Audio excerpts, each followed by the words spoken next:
We're live at the Ronald Reagan Presidential Library in Simi Valley, California for one of the most highly anticipated primary season debates ever on this stage.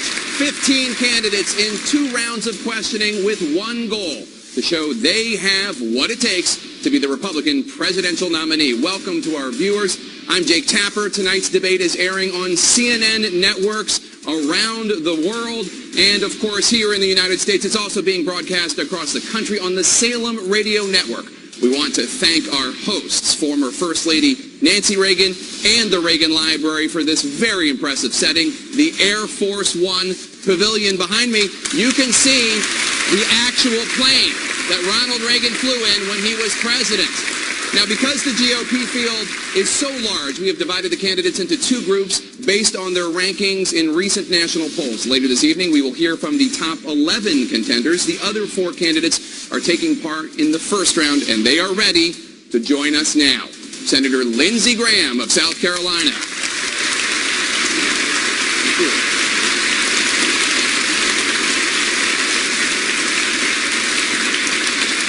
Louisiana Governor Bobby Jindal.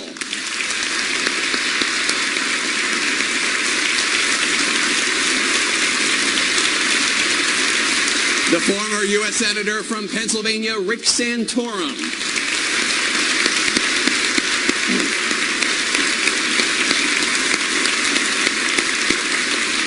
And former New York Governor George Pataki.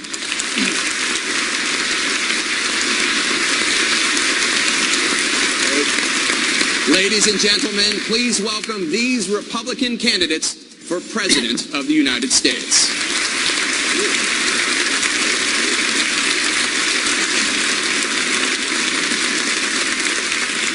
And now, if you would, please rise for our national anthem performed by actress and singer Natalie Hill.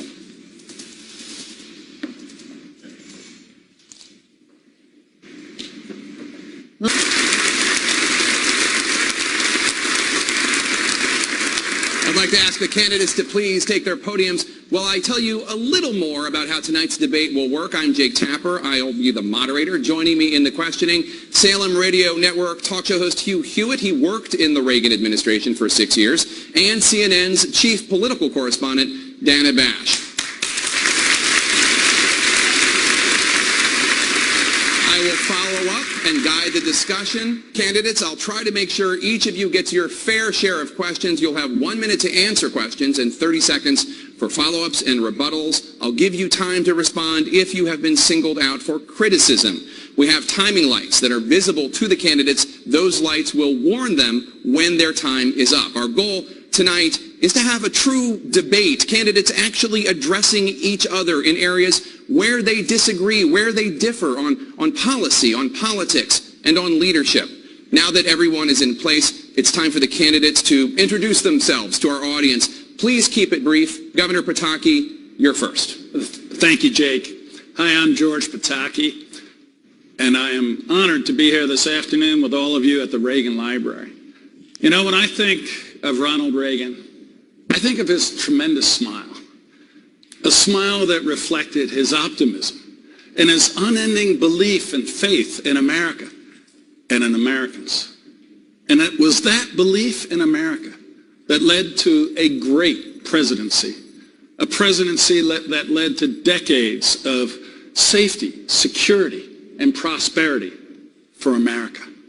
That's exactly the type of leadership we need in Washington today. And that's why I'm running for President of the United States. Thank you.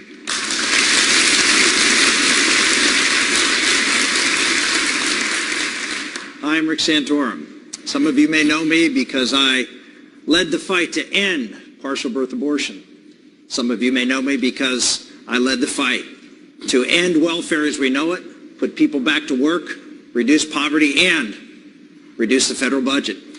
Some of you may know me because I successfully put sanctions on the Iranian nuclear program in Congress over opposition of both parties initially. But hopefully most of you know me most because I'm the proud father of 7 children, with particularly a special little disabled girl who is the heart and core of my heart, and married to a wonderful woman named Karen for 25 years, who is the love of my life.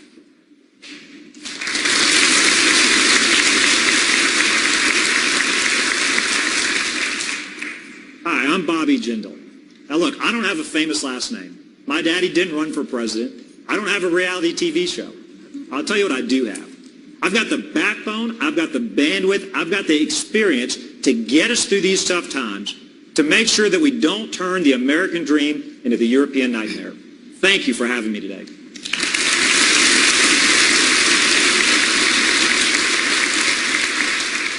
One, thanks CNN for having people at this debate.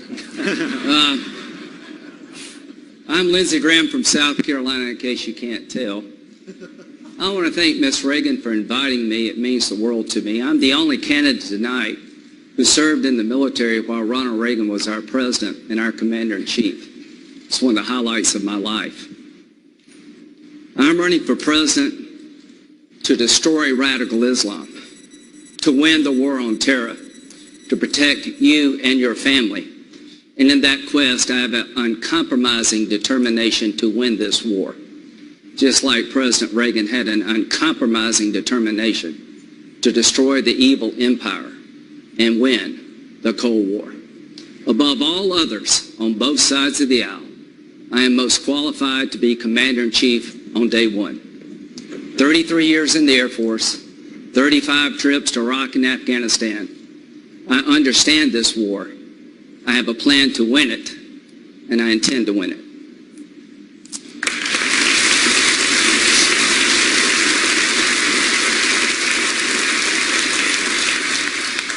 Thank you, candidates. We're going to talk a lot about policy and your proposals this evening, but first, Governor Jindal, I want to start with you. You have said that the frontrunner, Donald Trump, is a, quote, unstable, narcissistic egomaniac.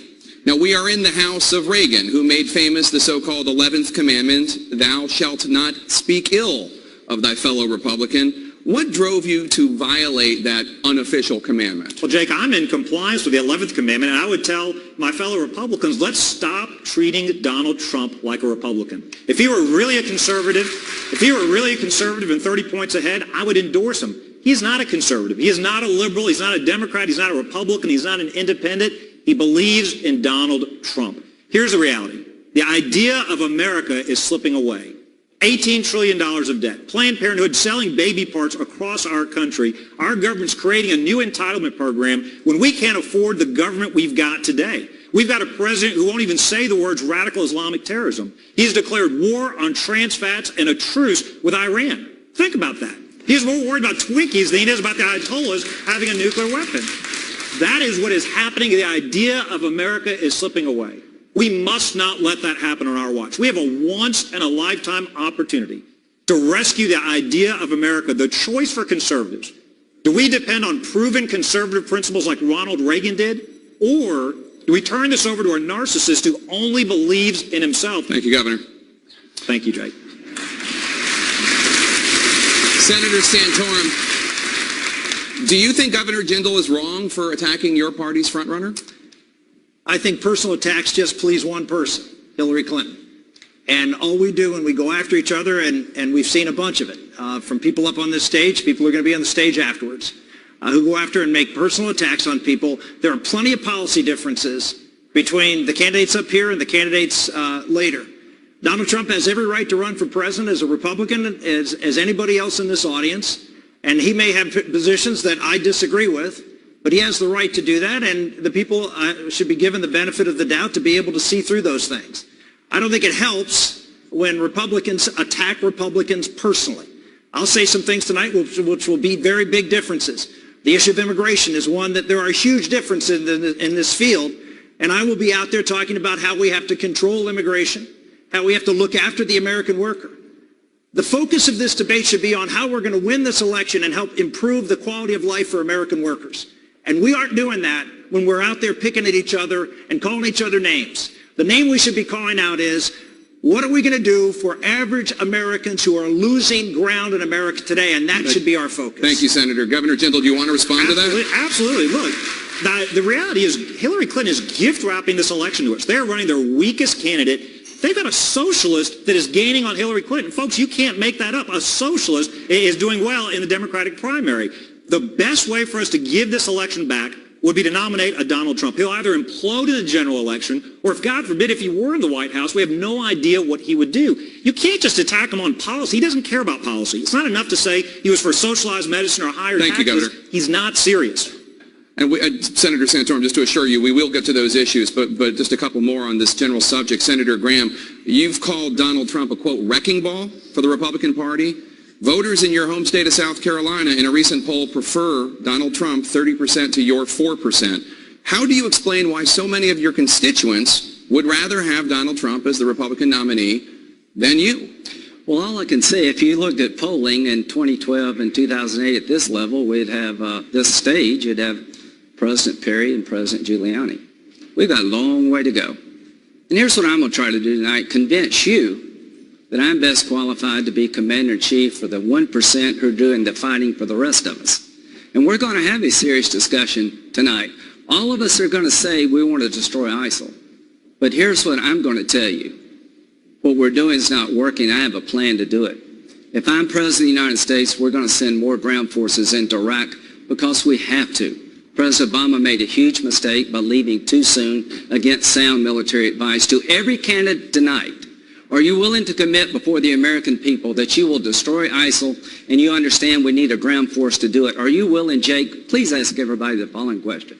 Would you go from 3,500 to 10,000 American boots on the ground in Iraq to destroy ISIL? Because if you don't, we're going to lose. Are you willing to send American combat forces into Syria as part of a regional army? Because if you don't, we'll never destroy ISIL in Syria. If you're not ready to do these things, you're not ready to be Commander-in-Chief. Thank you, Senator Graham. We're going to bring in Hugh Hewitt now, who has a question for Governor Pataki. Thank you, Jake. Governor, you signed the pledge to support the Republican nominee, and you promptly broke it. By doing so, by tweeting out that you would not support Donald Trump, have you released Donald Trump to be a free agent again, or anyone else in the field? No, Hugh, not at all. I have not broken the pledge because Donald Trump is not going to be the Republican nominee. Period. Flat out, I guarantee you that I will vote for the Republican nominee. You said on Twitter that you would not support Donald Trump. If he's the nominee, will you support him? He's not going to be the nominee, Hugh. And let me just say one word here.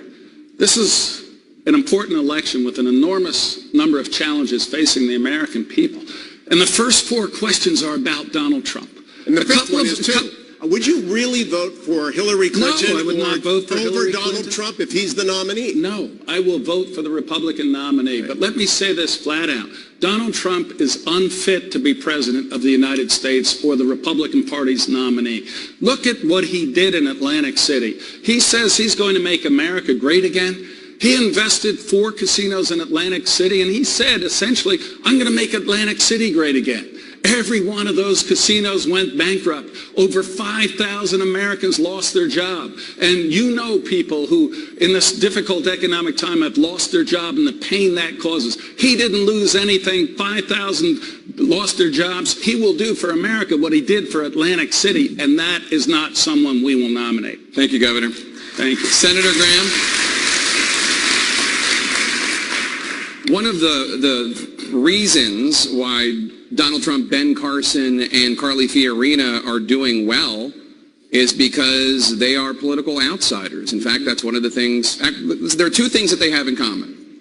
They've never been elected to office before, and they're doing better than all of you in the polls. The 4 of you have a combined 7 decades in elected office. Senator Graham, in this election season, do Republican voters see your service in government as a liability and not an asset?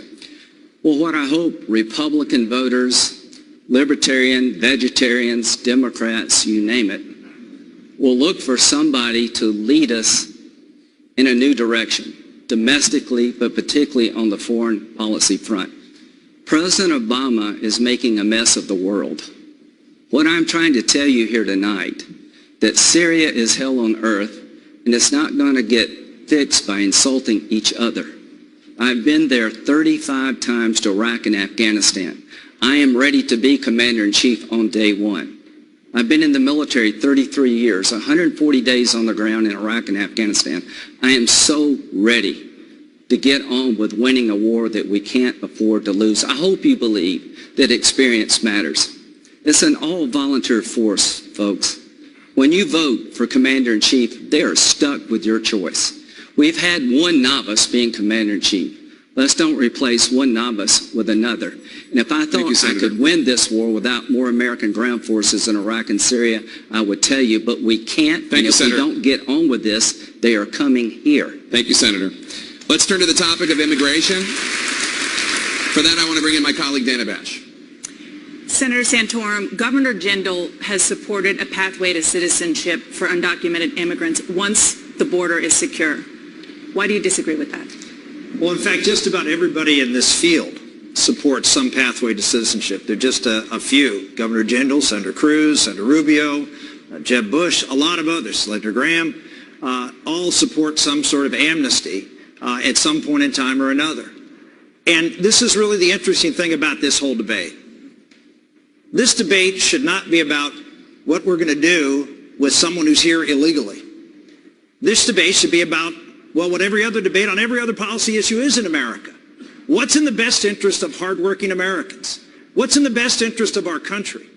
We've had a focus because the other side has set up for us, here is who we have to be concerned about on the issue of immigration. And someone who's here illegally and their family, and what are we going to do about them? A great leader will say that the objective of every law in America is to do what's in the best interest of America.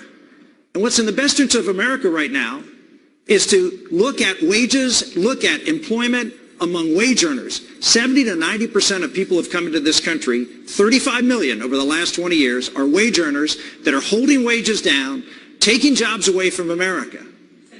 I want to get the governor to respond to that. I want to clarify. I want to make very clear that everybody understands my position is we need to secure the border, period. Any talk of doing any more, we don't need a comprehensive plan. We don't need a 1,000-page bill like the Gang of Eight. We don't need amnesty. Everybody in D.C. talks about it. We need to get it done. As president, I'll get it done in 6 months. It won't be perfect, but we can get it done. I'm not for amnesty. We do need to secure the border. A smart immigration makes our country stronger. Right now, we've got a weak one.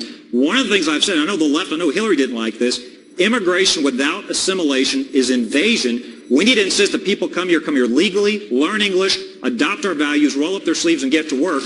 We do need to secure the border.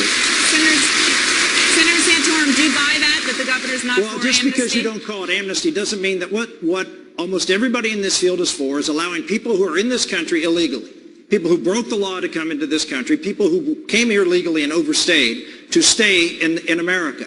Again, we have 35 million people. We have the highest percentage of immigrants in this country, as far as numbers ever, as far as percentage, the highest in 105 years. Wages are flatlined.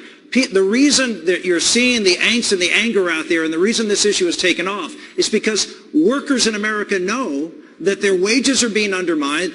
If you look at from the year 2000 to the year 2014, there are 5.7 million net new jobs created. What percentage of those jobs are held by people who weren't born here? The answer is all of them. Okay. The fact is American workers are getting hurt by immigration, and that's why they're upset. Your time is up. And Governor, I'm sorry, just you really need to clarify your position, because you say you're not for amnesty, but you have been for a path to citizenship. Dan, that's not right. What I've said consistently is secure the border. I've said after that is done, the American people will deal with the folks that are here pragmatically and compassionately. Now, Rick, if he wants to say that Senator Rubio or Jeb or others for amnesty, that's his right. I am not for amnesty. I've never been for amnesty. Will never be for amnesty. Secure the border. We don't need to do that as a comprehensive bill. I've also said we need to put an end to sanctuary cities. It's not enough to defund them. I think we need to criminalize, accuse, and jail those mayors and councilmen as accessories for the crimes committed by people who shouldn't be here in the first place. Thank you, Governor. Dana. I want to change the subject. We're staying on immigration, and I'm bringing you in, Governor Pataki, and Senator Graham, I'm coming to you as well. Thank you. Governor Pataki, Republicans right now are debating birthright citizenship, the policy of granting U.S. citizenship to every baby born in this country, even if they are born to undocumented immigrants. Senator Graham wants to end the policy of birthright citizenship. Governor Pataki, you support keeping it. Tell him why he's wrong. Yeah, it's a small part of a very important issue. And let me comment on what my colleagues were saying here. We all agree you have to secure the border. We have to make sure that people come to America legally. That has got to be step one. Step two is we have to stop releasing criminals into the communities. If you are charged with a crime as an illegal alien, you should either be in jail or be deported. You should not be released, as the Obama administration has done. Of course, we should outlaw sanctuary cities and hold them responsible. But we can't ignore 11 million people who are here. What are we going to do? We're not going to send them back despite somebody saying we're going to drag kids out of classrooms and send them back. But we have to send a message that we are a nation that depends on the rule of law. And when your first act is to break the law, there has to be a consequence. So what I would do is require those who want to have legal status, not citizenship, come forward, acknowledge they broke the law, and if they do it again, they can be immediately deported, and then do what we do in communities across America when we want to sanction someone. Thank you, Governor. And that is community service. 200 hours, working in a hospital, Governor, working in a school, and then they could have legal status. What I asked about was about birthright citizenship and why you think that we should preserve I don't think that we birthrights. should tell that child born in America that we're going to send it back. The way to avoid that is to have an intelligent immigration policy where we know who is coming here, why they are coming here, so we don't have this flood of people coming here for the wrong reason. Senator Graham, most countries in the world do not have birthright citizenship. Probably for a good reason. Why do you think Governor Pataki is wrong? Well, let's talk about immigration. Number one, I like Rick. I don't remember the Santorum plan when I was in the Senate. The peanut gallery on this is interesting. I have been trying to solve this problem for a decade. There are no Democrats here tonight. If you're here, raise your hand. You went to the wrong, well, welcome. Thank you very much for coming. The bottom line, I'm trying to fix the problem. We're not going to deport 11 million people here illegally, but we will start with felons and off they go. As to the rest, you can stay, but you got to learn our language. I don't speak it very well, but look how far I've come. Speaking English is a good thing. You got to pay taxes, you got to pay a fine, you got to get back in line. You've got to secure your border, they'll keep coming. If you don't control who gets a job, it never ends. We've got two borders, one with Canada, one with Mexico. I've never met an illegal Canadian. This is an economic problem. So folks, let's solve it. Amnesty is doing nothing, and that's what we've been doing. As to birthright citizenship, once we clean up this mess, in the future, prospectively, I'm willing to look at the following. There are people buying tourist visas that go to resorts with maternity wards for the express purpose of having a child here in America. They're rich Asians. They're rich people from the Mideast. Thank you, Senator. That, to me, is bastardizing citizenship. Thank you, Senator. I'd like to stop that in the future. Governor Pataki, we'll come back to you, Senator Santorum. He mentioned my name and that I didn't have a plan. And the fact of the matter is that I did have a plan. Back in 2006, I introduced a plan called a Comprehensive Border Security Bill, which did, in fact, put the resources to build the fencing and deploy the troops and the technology necessary. What do you do with the 11 million? As you know, Lindsay, what are you going to do with the 11 million? As you know, 40 to 60% of the 11 million are here on visa overstays. We know exactly who they are. We should know where they are. But we have a government that doesn't tell them to return home. You can solve half of the problem with the 11 million by simply telling the 11 million that they have to return to their country of origin. So that's half your problem. How many Democrats supported your plan? Anymore. How many Democrats did you have on your bill? I don't know how many Democrats I had on my bill. None. But the point is, the point is that I had a bill and that went nowhere. Well, you're right, Lindsay. It went nowhere because we had a president back then who was for more comprehensive immigration reform George than I W. was. Bush. That's right. Who won with Hispanics? You know what we need to do, Lindsay, is we need to win. We need to win fighting for Americans. We need to win fighting for the workers in this country who are hurting, including Hispanics. Americans. The people who are hurt the most by illegal immigration are Hispanics. In my world, Hispanics are Americans. The folks who are hurt the worst are recent immigrants. By illegal immigrants coming to this country, last year alone, 700,000 illegal immigrants came into this country. Who do you think are most impacted? It's the folks who came into this country, played by the rules, did what they were supposed to do, came here and went to work, and now they're finding themselves out of work because someone illegally is willing to come in and work for less. I have a little different take on where the country is going on this issue. Number one, in 1950, there were 16 workers for every retiree. How many are there today? There's 3. In 20 years, there's going to be 2. And you're going to have 80 million baby boomers like me retire en masse wanting a Social Security check and the Medicare bills paid. We're going to need more legal immigration. Let's just make it logical. Let's pick people from all over the world on our terms, not just somebody from Mexico. Let's create a rational legal immigration system because we have a declining workforce. Thank you, Senator. Strom Thurmond had 4 kids after he's 67. If you're not willing to do that, we better come up with a new legal immigration system. Thank you, Senator. Governor Pataki, I want to let you have the final word here. I just want to say, I have 7 kids. I've done my part. Oh, he's done his part. Governor Pataki. We have to deal with the people who are here illegally. We can't just ignore them or send them back. I think my policy would work to give them legal status, make them a part of an economy that will grow and help America. I want to turn to another pressing immigration issue, Governor Jindal. Over the next year, at least 10,000 Syrian refugees will be allowed to enter the United States. Governor Jindal, you've said it's ridiculous for America to let more refugees in from Syria, and you have expressed concerns about security.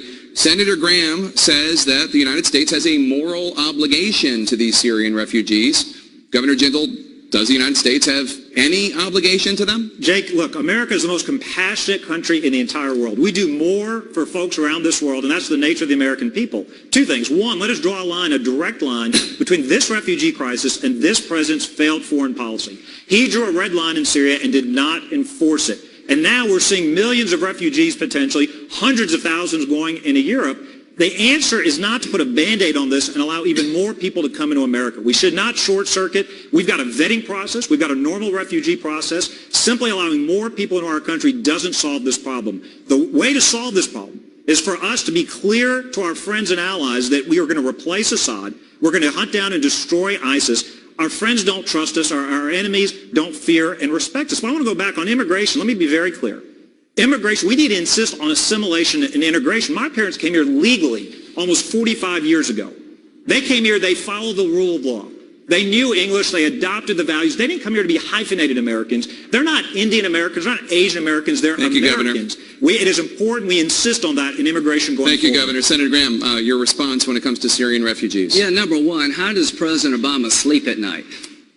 Look what you've let happen on your watch. Your commanders told you don't withdraw from Iraq because we'll lose all of our gains. 3 years ago, your entire national security team, Senator McCain and I begged you to do a no-fly zone and help the Free Syrian Army while it would matter, but you said no. I'm not blaming Bobby, I'm not blaming Rick, I'm not blaming anybody. I'm blaming Barack Obama for this mess. Thank you, Senator. I want to turn now. And I want to fix it.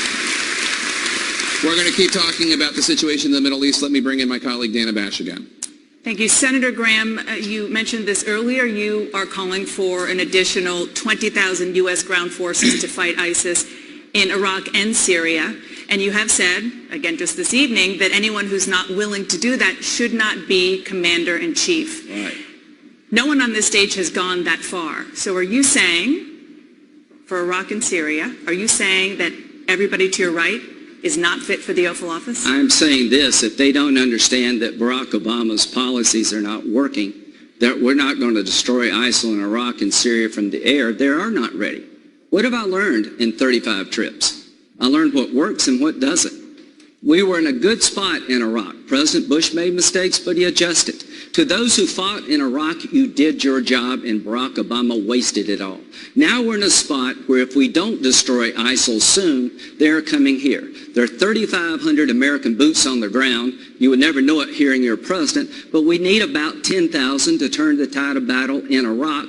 Then there is nobody left, Dana, to train inside of Syria. We spent $50 million training 54 people, and they're down to 4 or 5. They have been slaughtered, so we're going to need a regional army. The Turks, the Jordanians, the Saudis, the Egyptians, get their armies up together, and 90% of it will be them. They're going to pay for this war because we paid for the last 2. But 10% at least will have to be us, and we're going in on the ground, and we're going to pull the caliphate up by its roots, and we're going to kill every one of these bastards we can find, because if we don't, they're coming here. Let's get on with it. Senator Santorum, I know you're raising your hand. You're committing to this number of troops, both in Iraq and on the ground in Syria? I had proposed 10,000 troops. I did so about 6-7 months ago, that we needed to deploy additional troops to do exactly what Lindsey said, arm the Kurds. And he's saying 20,000. Would you? I've said 10,000, and if more is necessary. Look, the answer is this. Once ISIS established a caliphate, the game changed. Because once you establish a caliphate where you have an area of control, you have to take ground from that caliphate. Because if you don't, then in the Islamic world, it's seen as a legitimate caliphate. As long as they have territorial integrity and even expand it, they have legitimacy in much of the Muslim world to call people to join their jihad here in America, as well as in Iraq and in Syria. So we must take their ground. Thank you, Senator. Governor Jindal? Look, absolutely. We need to do whatever is necessary to hunt down and kill these radical Islamic terrorists. But this president's his policies have helped to contribute to this problem. He went to the Pentagon the same week they announced they were cutting back the number of troops in the Army to say that we're not going to win this through guns. It's going to be a change of hearts and minds. This will be a generational conflict. That is nonsense. These are barbarians. They are burning, crucifying people alive, Christians and other Muslims. We need to hunt them down and kill them. It starts by having a president willing to call the enemy radical Islamic terrorists. If I may, does that include American ground forces in Syria as part of a regional army? Are all of you willing to commit to American ground forces going in Syria as part of a regional army to destroy the caliphate at its headquarters? Governor Pataki? Lindsay, let me comment on this. Last week was the anniversary of September 11th, and I was governor of New York on September 11th and led us through that horrible day. And I learned that we cannot assume that because radical Islam is a continent away, it doesn't pose a threat to us here in America. It did then, and today I think we are at greater risk of an attack than at any time since. We have got to destroy ISIS's ability to attack us here. But it's not 10,000 troops. It's not 20,000 troops. In my view, it's three things. First, we have to directly arm those fighting ISIS on the ground now. Thank you, Governor. Sorry, we have rules and timing. Governor Jindal, I do want to bring you in. I want to turn to a story in the news today. A 14-year-old Muslim high school student in Texas was arrested on Monday for bringing a homemade clock to school after it was mistaken for a fake bomb. Police released the young man after they determined it was, in fact, a clock. Today, President Obama invited that student to the White House. Governor Jindal, throughout your campaign, you've spoken many times about Muslim extremists in this country. How would you as president strike a balance between vigilance and discrimination? Well, Jake, look, I think the American people, we don't discriminate against anybody based on the color of their skin or their creed. I think the way you strike that balance, you say to Muslim leaders, they've got two responsibilities. One, it's not enough to denounce just simply generic acts of violence. They've got to denounce the individuals by name and say these aren't martyrs. These terrorists are not martyrs. Rather, they're going straight to hell. They're not going to enjoy a reward in their afterlife. Secondly, they have to explicitly embrace the same freedoms for everybody else they want for themselves. Look, I know it's politically incorrect to say this. The president says Fort Hood was an issue of workplace violence. We're at war with radical Islam. Our president loves to apologize for America. He goes to the National Prayer Breakfast, brings up the Crusades, criticizes Christians. We're at war today with radical Islamic extremists. It's not politically correct to say that, but the way you strike that balance, you say to Muslim leaders, denounce these fools, these radical terrorists by name, say they're not martyrs. Governor Jindal, I'm afraid you didn't answer the question. How do you strike the balance between vigilance and discrimination? Obviously, we know how you feel about the vigilance part of this. Do you ever see the discrimination part of it? Sure. I don't think a 14-year-old should ever get arrested for bringing a clock to school. So if you ask me, am I glad he was released? I'm glad that police are careful. I'm glad they're worried about security and safety issues. Look, in America, we don't tolerate, right now, the biggest discrimination going on is against Christian business owners and individuals who believe in traditional forms of marriage. They're throwing this woman in jail in Kentucky. Let's talk about that. Let's talk about the Christian florist, the caterer, the musician who simply want to say, don't arrest us for having, or don't discriminate against us, don't shut down our businesses, don't fine us thousands of dollars for believing marriage is between a man and a woman. Let's talk about not discriminating against Christians. We will get to that subject later in the debate. Senator Graham. Well, you know, Kim Davis, I'm not worried about her attacking me. I am worried about radical Islamic terrorists who are already here planning another 9/11. We're at war, folks. I'm not fighting a crime. I want to have a legal system that understands the difference between fighting a war and fighting a crime. And here's the reality. Young men from the Mideast are different than Kim Davis. And we've got to understand that. Thank you, Senator. Islamic websites need to be monitored. And if you're on one, I want to know what you're doing. Governor Jake, if I can comment on this. Yes, Kim Davis is different from Islamist radicals from the Middle East. But on the other hand, we have one rule of law in America. And an elected official can't say that I'm not going to follow that law if it conflicts with my beliefs. I think she should have been fired, and if she had worked for me, I would have fired her. We have to uphold the rule of law. Thank you, Governor. Imagine 1 minute, Jake, imagine 1 minute, that was a Muslim. who said that I don't believe in gay marriage and refused to perform that wedding. We wouldn't have had that outrage. There is a place where the religion supersedes the rule of law. It's called Iran. It shouldn't be the United States. And we will get to that subject in the next block. We're going to take a very quick break. When we come back, both Jeb Bush and Donald Trump agree on one thing when it comes to taxes. We'll see if any of the candidates on stage agree as well. That's next. Stay with us. Welcome back to the CNN Republican debate at the beautiful Reagan Library in Simi Valley, California. Before we took the break, you were all chomping at the bit to talk about Kim Davis, that Kentucky clerk. Governor Pataki said he would have fired Kim Davis, the Kentucky clerk jailed for refusing to issue same-sex marriage licenses. Senator Santorum, do you agree with Governor Pataki? 16 years ago, this country was tremendously inspired by a young woman who faced a gunman in Columbine and was challenged about her faith, and she refused to deny God. We saw her as a hero. Today, someone who refuses to defy a judge's unconstitutional verdict is ridiculed and criticized, chastised, because she's standing up and not denying her God and her faith. That is a huge difference in 16 years. People have a fundamental right in the First Amendment. There's no more important right. It is the right that is the trunk that all other rights come from, and that's the freedom of conscience. And when we say in America that we have no room, well, how many bakers, how many florists, how many pastors, how many clerks are we going to throw in jail? Because they stand up and say, I cannot violate what my faith says is against its teachings. Is there not room in America? I believe there has to be room. First, I believe we have to pass the First Amendment Defense Act, which provides that room for government officials and others who do not want to be complicit in what they believe is against their faith. Second, we need as a president who's going to fight a court that is abusive, that has superseded their authority. Judicial supremacy is not in the Constitution, and we need a president and a Congress to stand up to a court when it exceeds its constitutional authority. Thank you, Senator. Governor Pataki, your response. And my response is kind of wow. You know, we're going to have a president who defies the Supreme Court because they don't agree. If they're wrong. Then you don't have the rule of law. No, and what you have is judicial supremacy. You don't have a rule of law when the court has the final say on everything. The elected representatives of the people always have the opportunity to change that law.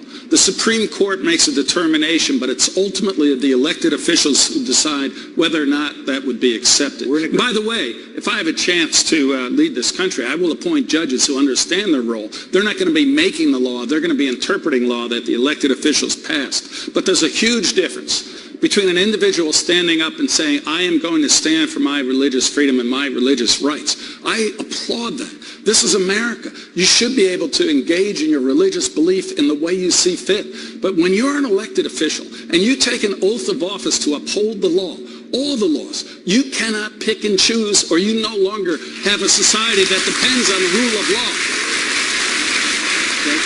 Senator Santorum. Martin Luther King wrote a letter from a Birmingham jail, and he said in that letter that there are just laws and there are unjust laws, and we have no obligation to condone and accept unjust laws. And then he followed up and said, what's an unjust law? An unjust law is a law that go against the moral code or God's law or the natural law. I would argue that what the Supreme Court did is against the natural law, it's against God's law, and we have every obligation to stand in opposition to it. Jake? Yeah, I didn't agree with the Supreme Court's decision, but it is the law of this land. And I'm a great admirer of Martin Luther King, and he was prepared to break the law.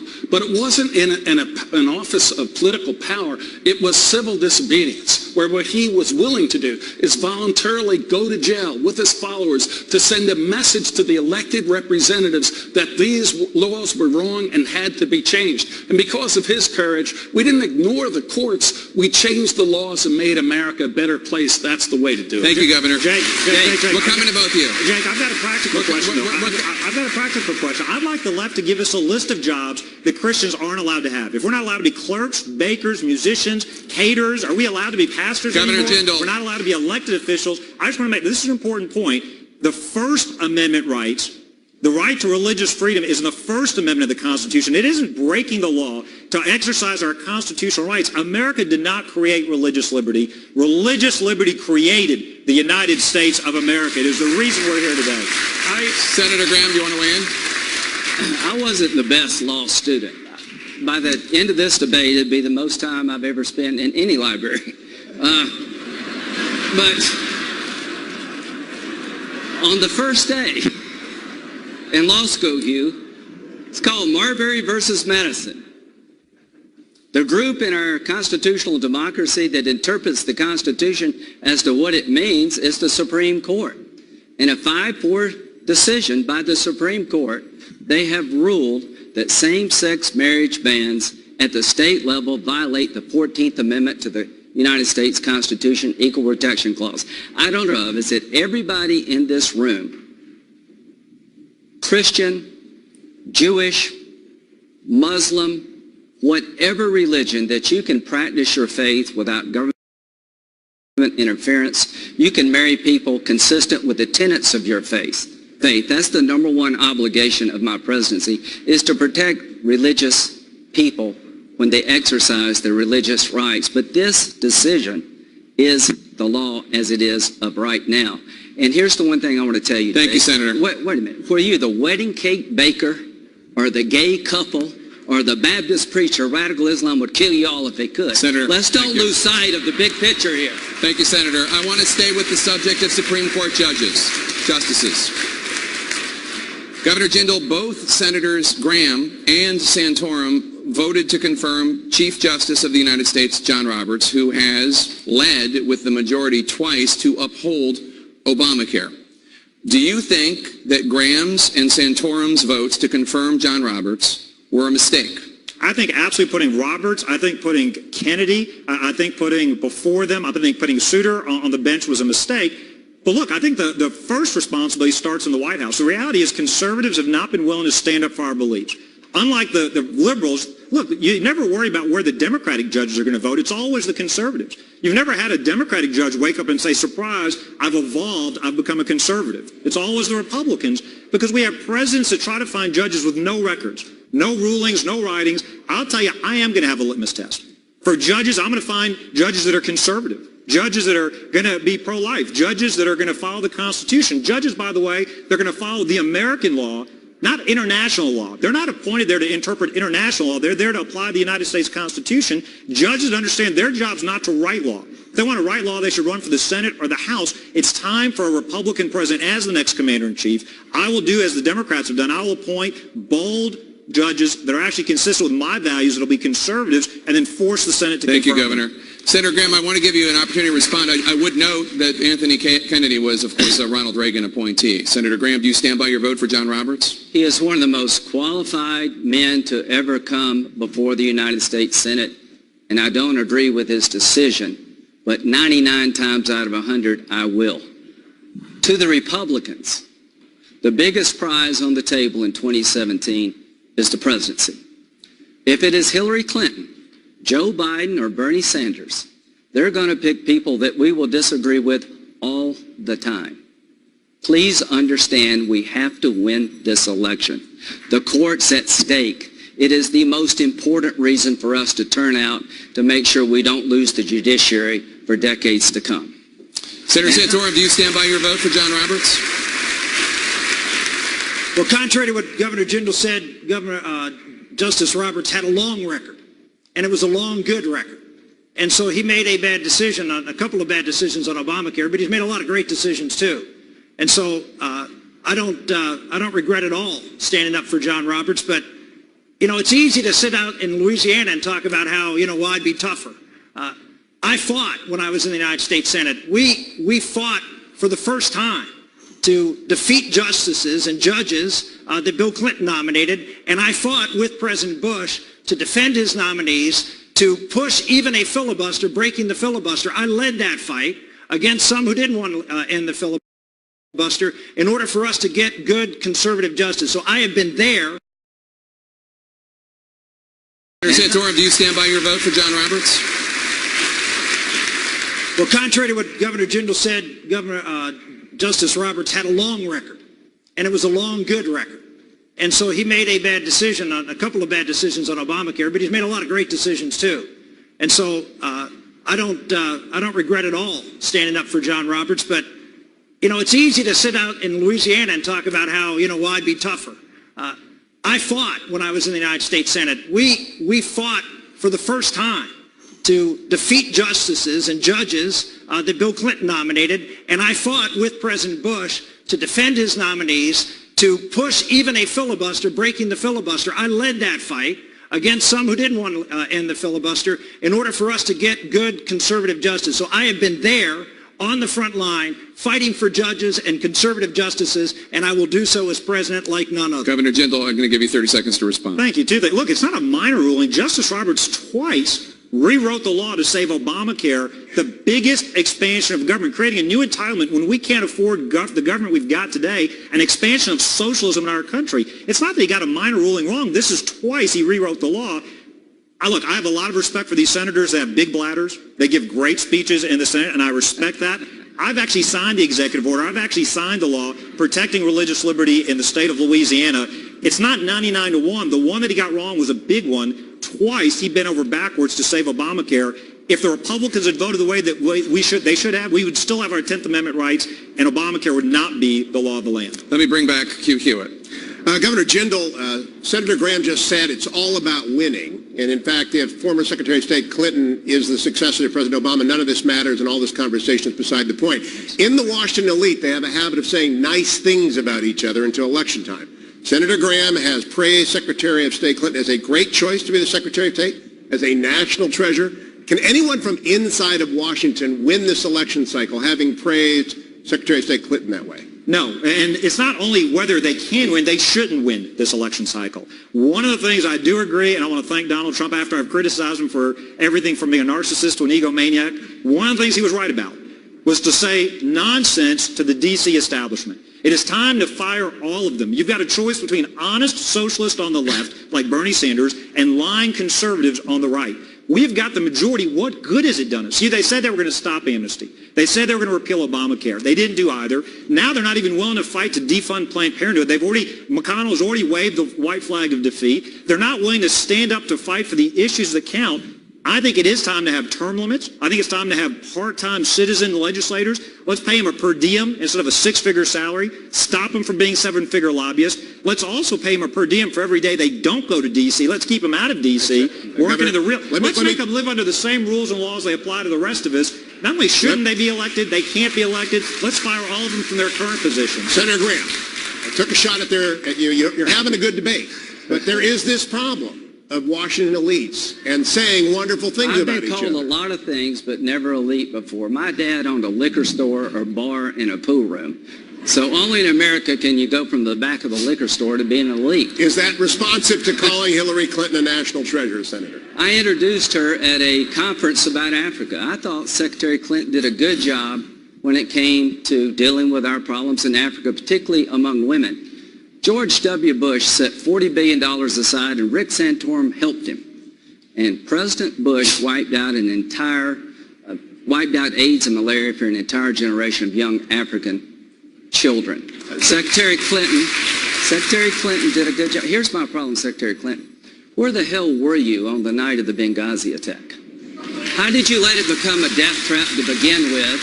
And why did you lie about what happened to these people? And if you want a new change in terms of foreign policy, don't pick her because she's his Secretary of State. I've got a real good chance of beating her because I don't say things bad about her all the time, just when she deserves it. And her definition of flat broken mind are a little bit different. But Senator, can you go back and forth that way and expect to have an argument with the American people to persuade them about that? Ronald Reagan did a couple of really big things that we should all remember. He sat down with Tip O'Neill, the most liberal guy in the entire House. They started drinking together. That's the first thing I'm going to do as president. We're going to drink more. And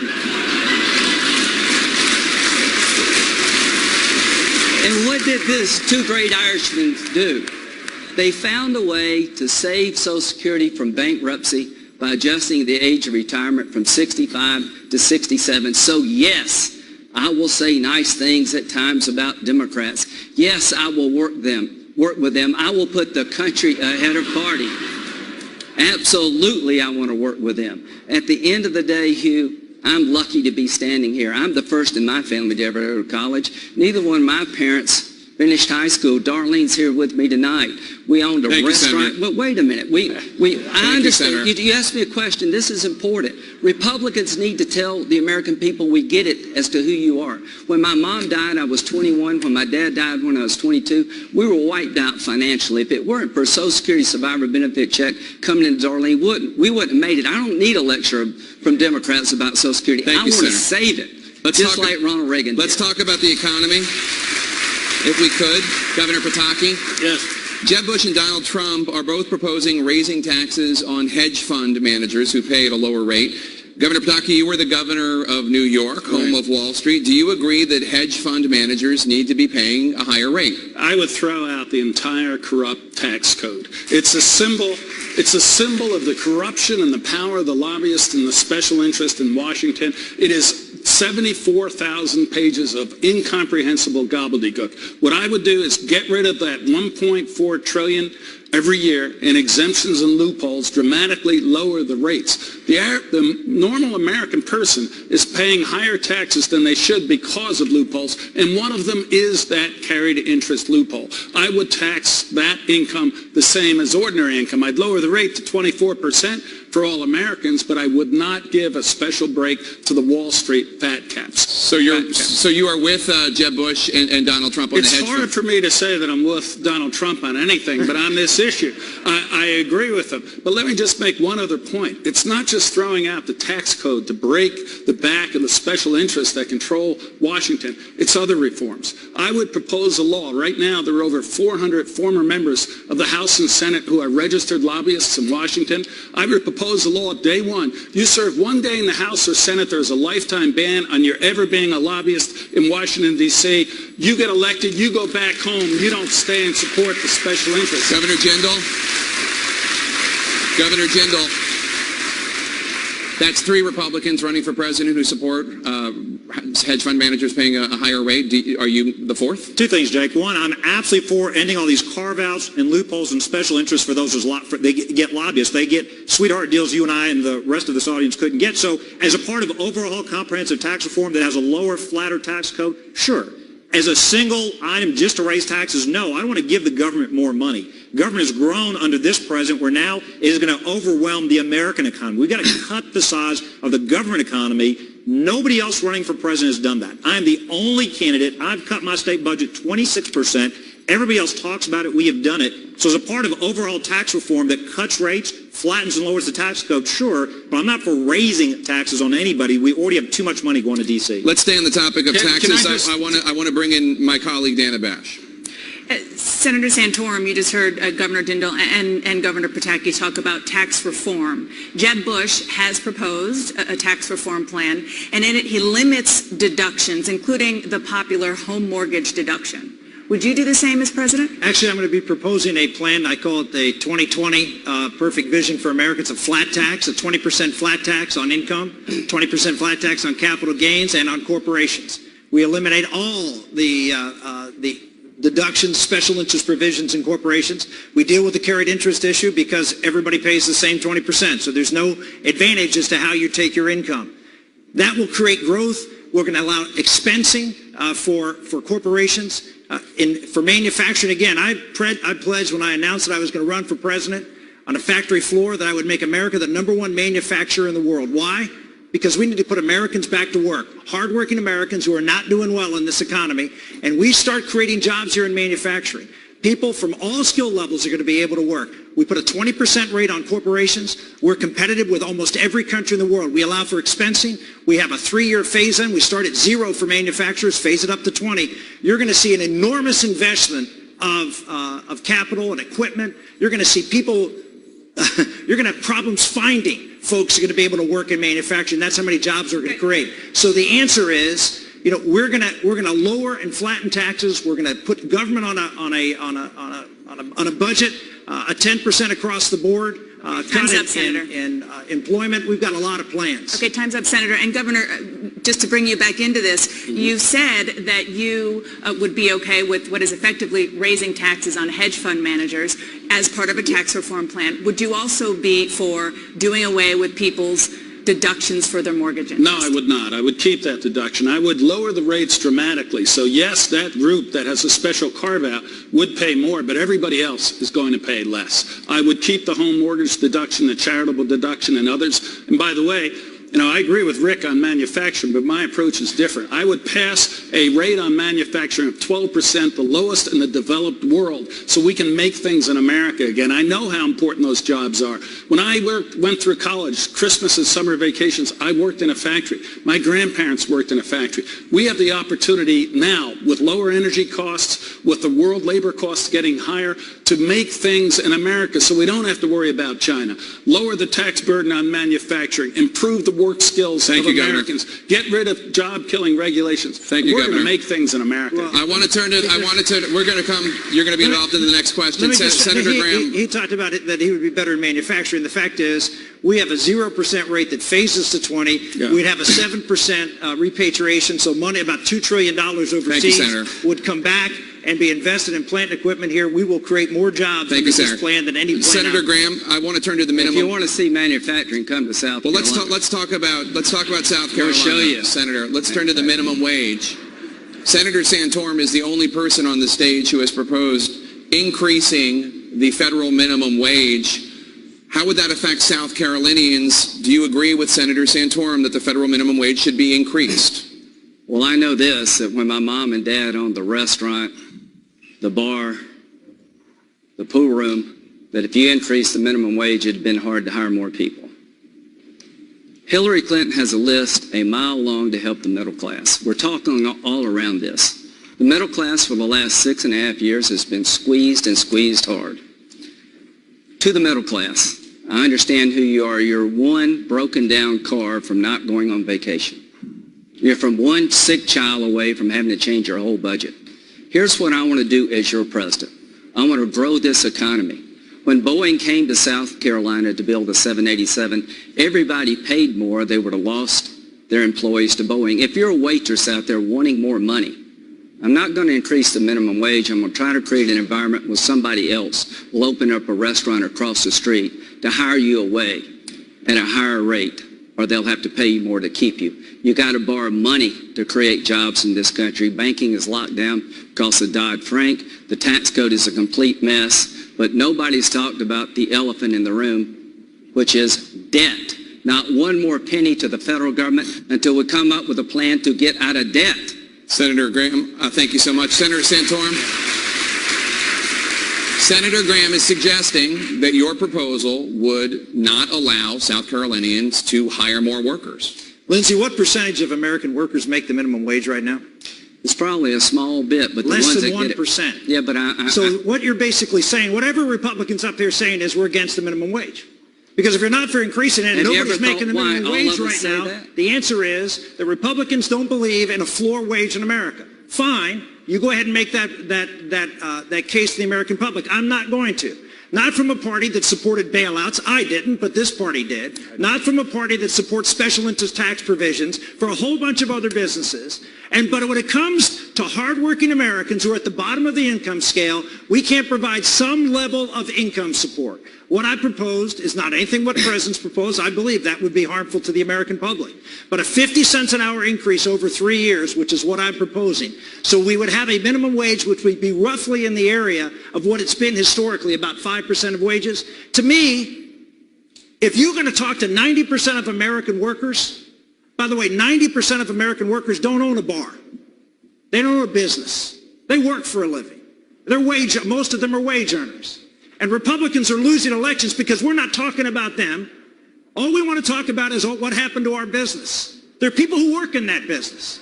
I was at the convention 4 years ago, and on the signs on all of the seats the night I spoke was a sign that said, "We built that," because Barack Obama had talked about how businesses didn't build their own businesses.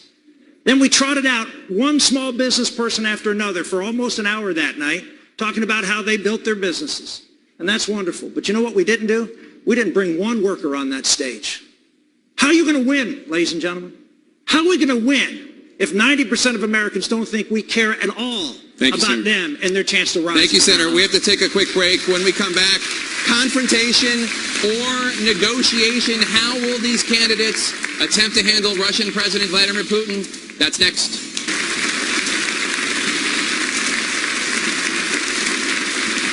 And we're back at the CNN Republican debate at the Reagan Library in beautiful Simi Valley, California. Let's turn now to some issues of foreign policy. Senator Graham, you all oppose the U.S. nuclear deal with Iran.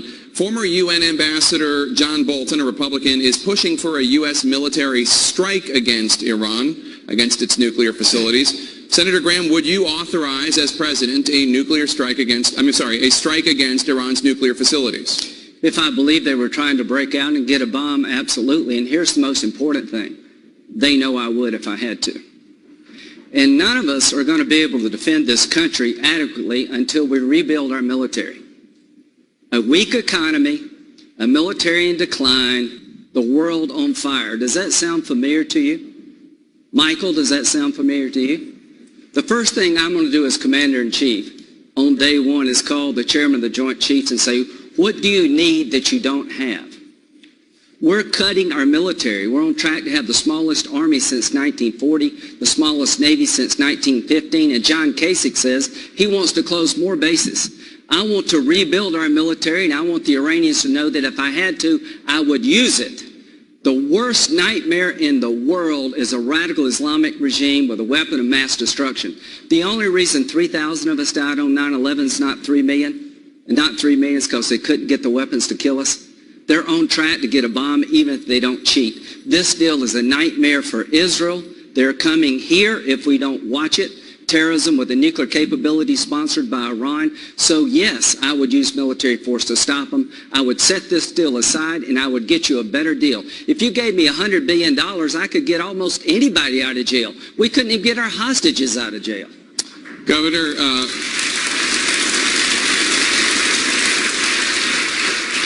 I'm going to go to Hugh Hewitt for a question for Governor Pataki. There are other ways, Governor, than bombing Iran.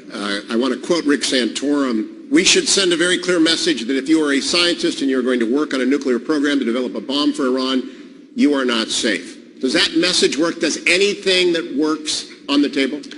Not on the table, but I think there's a lot that does work. And that is to have a strong America, a strong military, and a resolve where the Iranians know that not only are we going to reject this deal on day one and reimpose sanctions, but if they move forward with the nuclear program, their safety for those facilities will be at risk. I'll tell you a couple of things I do. I give the Israelis bombs called MOPs, massive ordnance penetrators.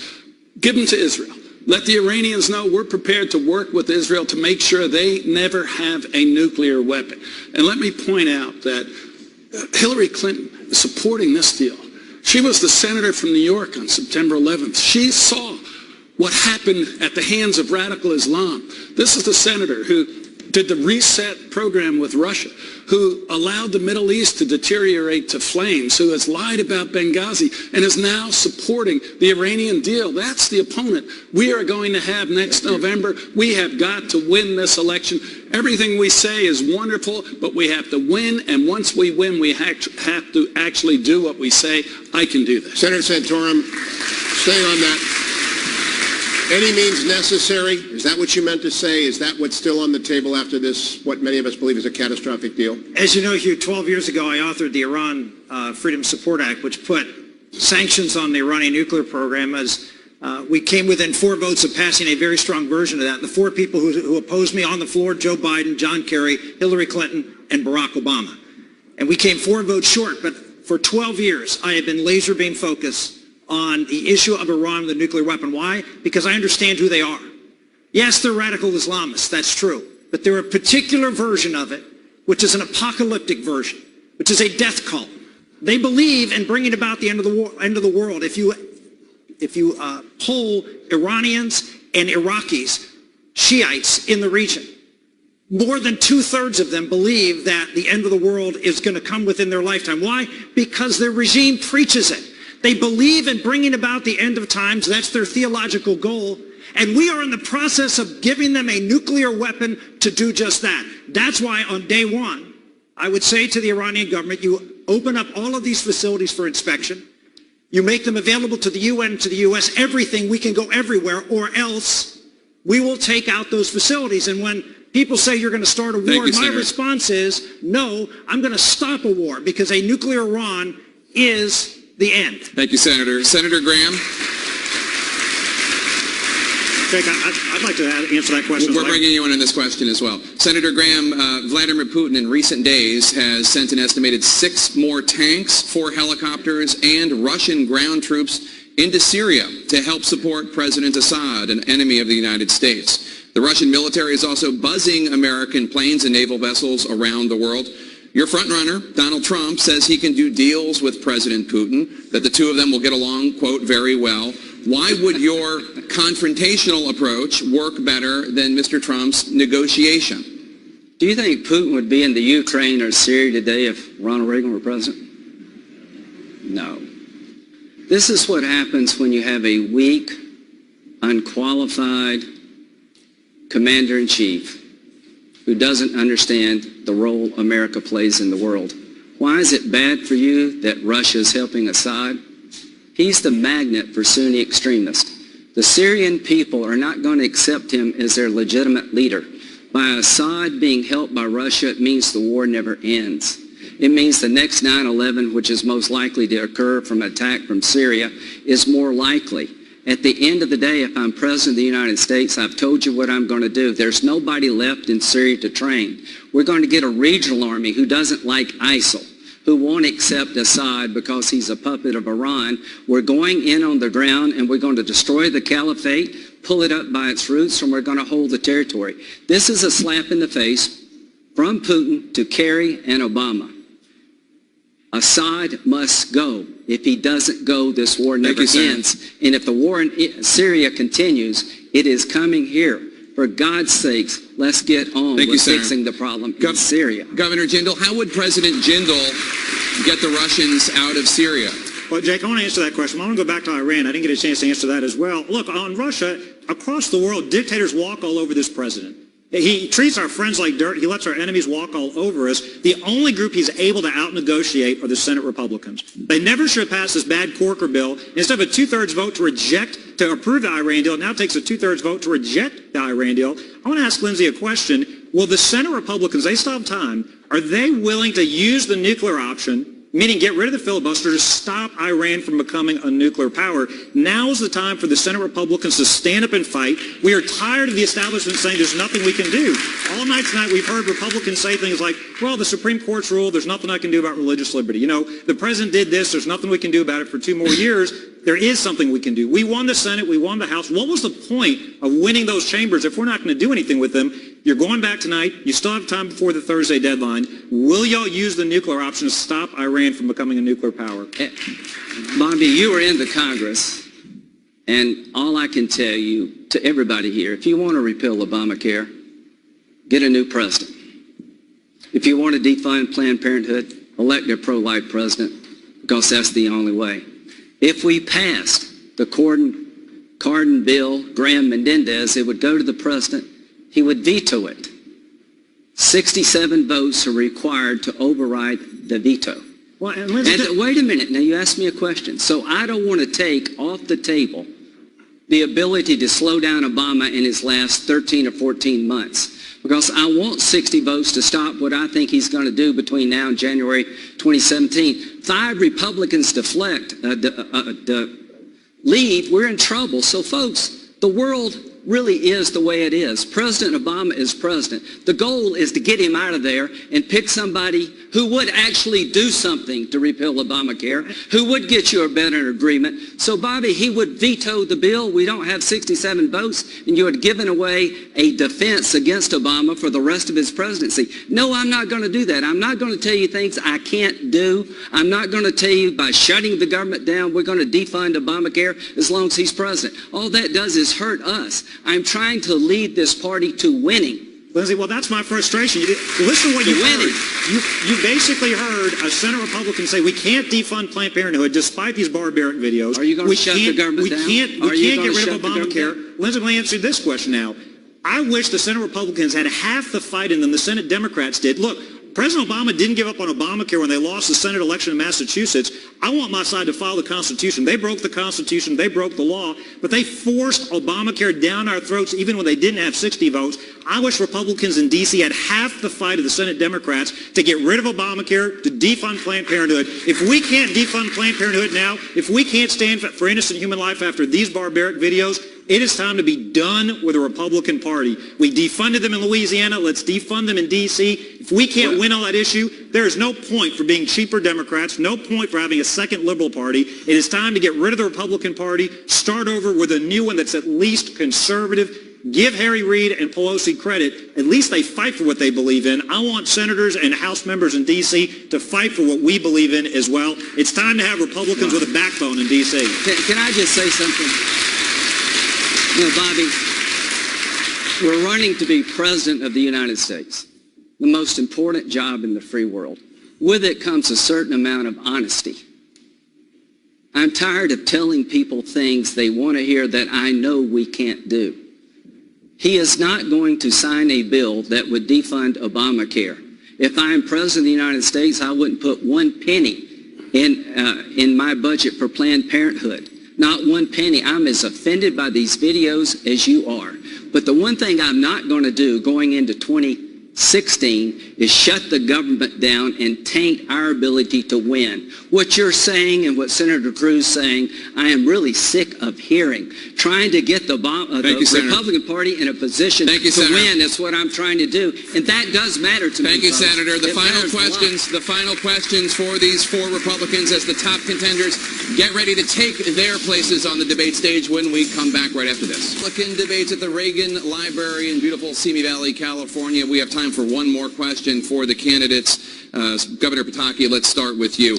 You have all spent the last hour and a half debating each other. The other 11 candidates are on their way to the stage. What is the one thing as a candidate that you offer that no one at the next debate can offer? I think there are two things, Jake. Two things that we need as Republicans. First, we have to win the election. You're going to hear a lot of great ideas. I'm going to do this, I'm going to do that. None of it matters unless you win the election. And the second is once you win, you have to be able to govern successfully. You've heard a lot of fighting back and forth. You didn't get this done. You didn't get that done. That's the way Washington is today. You have to have a leader, a president, who will actually get a conservative agenda through. I'm running because I have done both those things, and I did them in one of the most liberal states in America. I got elected 3 times in the state of New York.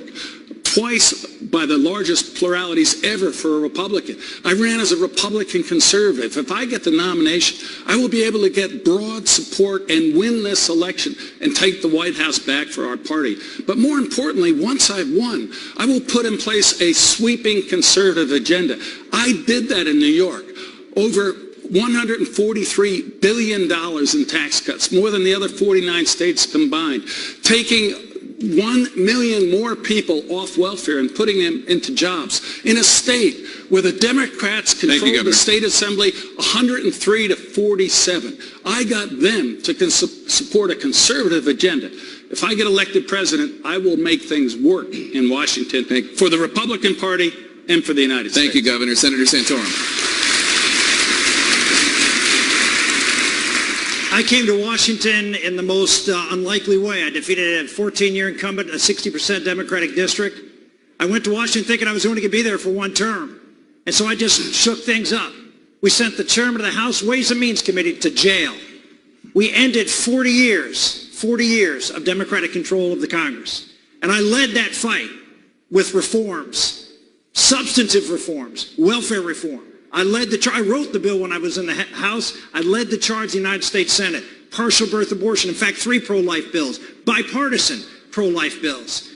I mentioned the Iran bill. We also passed one on Syria. Health savings accounts, many of you know. I authored the original bill on health savings accounts, pushed that through the Congress for private sector health care reform. An outsider who came to Washington from a tough state of Pennsylvania and we got conservative things done. I made things happen in a town where things don't happen very much. Now, after 10 years of seeing the mess, the retreat that we see in the Republican Party in Washington, D.C., it's time to get someone who's an outsider. Thank you, Senator. Who can go to Washington, D.C. and knows how to get things done. And you know what?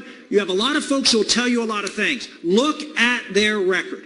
I went to Washington as an outsider, shook things up, got things done, and that's why you can trust me to do it again. Thank you, Senator Santorum. Governor Jindal, what is something that you offer as a candidate that the other 11 candidates coming on stage in a few minutes cannot offer? Jake, I'm a doer, not a talker. Look, the idea of America is slipping away from us. If you want somebody that's going to manage the slow decline of this country, make incremental changes, vote for somebody else.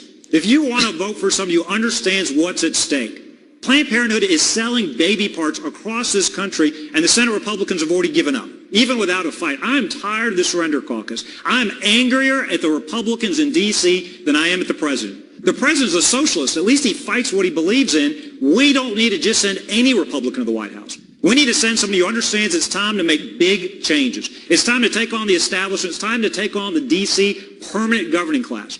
Every Republican says they'll shrink the size of the government. I'm the only one that has done it. Cut our budget 26%. If you want somebody that's going to make incremental change, vote for somebody else. It's time to get the idea of America back. At some point, we're going to be held accountable. We'll be asked, what did you do when the idea of America was slipping away? I'll promise you this. I will fight for you. I will give every ounce of blood, energy, sweat I've got to save the idea of America, the greatest country in the history of the world. Thank you, Governor. Senator Graham. Well, number one, I will win a war that we can't afford to lose. I have a plan to destroy radical Islam because it has to be. These are religious Nazis running wild. President Obama has made one mistake after another, and it has caught up with us. What do I have to offer that's different? I get my foreign policy from being on the ground. I've been to Iraq and Afghanistan, the Mideast 35 times in the last decade trying to understand how we got in this mess. Our leading candidate gets his foreign policy from watching television. And what I heard last night is the Cartoon Network, ooh, I'm big, I'm strong, we're going to hit him in the head. That's not foreign policy. That's a cartoon character. John Kasich, a good friend of mine, said in New Hampshire, we're going to close more bases on his watch. On my watch, we're going to open up more bases. The military is in decline, folks. We're going to have the smallest military in modern times, spending half of what we normally spend by the end of this decade. Thank you, sir. What do I offer? What do I offer? To make your family safe and our country strong again. A vision and a determination to win a war that we cannot afford to lose. Thank you, Senator Graham. Our thanks to the candidates for a great debate. In just a moment, we're bringing the candidates from both of tonight's debates together for a group photo. It will be a first in this campaign. And then, of course, the main event, the top 11 candidates going